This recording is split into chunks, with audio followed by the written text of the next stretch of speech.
Kali ini kita akan membahas berkaitan teknik replanting di perkebunan kelapa sawit dengan sistem tumbang dan chipping.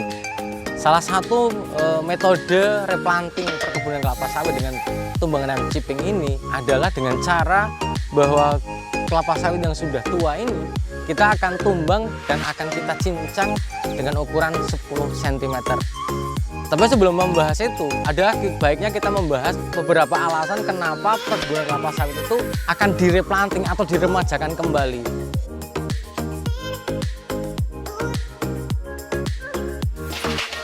Alasan yang pertama untuk diremajakan kembali adalah usia. Usia rekomendasi adalah 25 tahun. Akan tetapi bahwa usia ini tidak hanya semata-mata menjadi sebuah faktor akan direplanting. Belum tentu usia 25 tahun tidak produktif. Terbukti pada lahan yang sekarang ada di sini, usianya adalah 31 tahun. Dan angka produksinya masih sekitar 23 ton per hektar per tahunnya. Angkanya masih di atas ambang batas, yaitu 15 ton per hektar per tahunnya. Alasan yang kedua adalah ketinggian atau kemudahan pemanen di dalam memanennya. Alasan ini sangat yang paling logis ketika tanaman yang produktif dan tua. Karena dengan usia yang tua dengan produktivitas yang tinggi, salah satu efek yang ada di umur 31 tahun ini adalah kesulitan pemanen kita untuk memanen kelapa sawit kita ini. Di mana egretnya sudah sambung 2, sudah sambung 3, itu masih sangat kesusahan. Sehingga menyebabkan karyawan kita itu memiliki output yang sangat rendah di dalam pemanenan kelapa sawit ini. Alasan yang ketiga adalah produktivitas pastinya. Produktivitas menjadi alasan kenapa harus direplanting.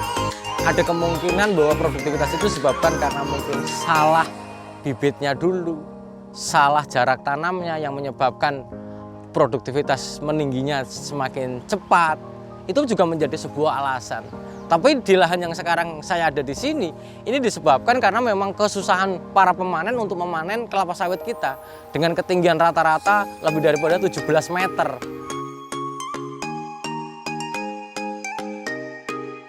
Metode tumbang dan chipping ini diawali dengan cara bahwa kita menggunakan alat berat, menggunakan eskavator, di mana eskavator ini akan menumbangkan kelapa sawitnya masih selurus dengan barisan kelapa sawit awalnya. Di mana bahwa eskavator ini akan menumbang, kemudian langkah yang selanjutnya adalah di chipping.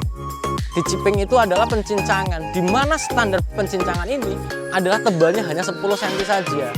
Dengan ketebalan 10 cm ini diharapkan bahwa chippingan yang dilakukan di batang yang sudah ditumbang ini mampu segera terdekomposisi dengan baik. Kemudian setelah di chipping, pekerjaan yang ketiga adalah bongkar bol. Bongkar bol itu artinya bahwa setelah tanaman kelapa sawit ditumbangkan, maka dia akan menyisakan sebuah titik tanaman tadinya, sisa tanaman tadi. Di mana sisa tanaman ini wajib dibongkar. Hal ini sangat penting untuk mengantisipasi ada kemungkinan serangan penyakit dari tanaman yang kita tumbang ini. Misalnya Ganoderma, sehingga bahwa bongkar bol ini seperti kita membuat lubang, itu adalah dengan ukuran 1,5 meter kali 1,5 meter. Kedalamannya 1 meter. Hal ini bertujuan untuk memotong mata rantai penyebaran penyakit akar yang disebabkan oleh tanaman tuanya. Misalnya adalah Ganoderma sp. Kemudian setelah dibongkar bolnya, maka waktu tunggu kita adalah 1 bulan. Jadi kita setelah dicipping, diserak, bongkar bolnya sudah ada, maka dibiarkan kelang waktu 1 bulan.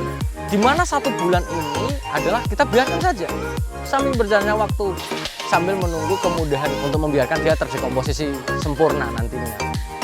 Kemudian setelah 1 bulan, maka terjadilah penutupan bol atau lubang tadi ditutup kembali karena untuk memudahkan nanti sistem penanaman kita. Kemudian yang kedua adalah dibuatlah jalur tanam. Setelah pembuatan jalur tanam ini, maka yang selanjutnya dilakukan adalah pengolahan tanah. Lahan replanting, apalagi ini adalah dengan menggunakan alat berat, maka akan sangat dimungkinkan untuk terjadi pemadatan tanah. Maka salah satu pekerjaan yang dilakukan adalah bagaimana melakukan sebuah penggemburan tanah dengan 2 metode, yaitu adalah dibajak dan digaru.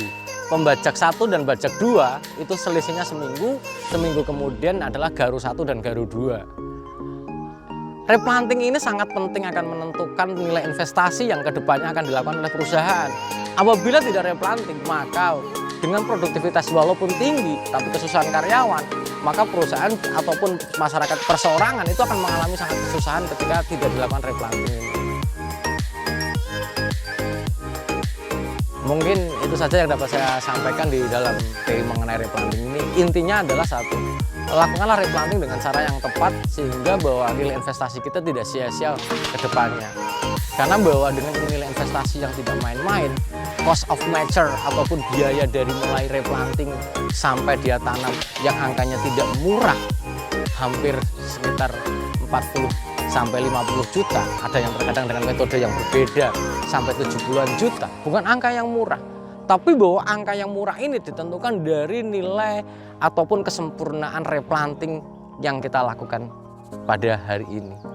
Terima kasih dan semoga bermanfaat bagi kita semuanya.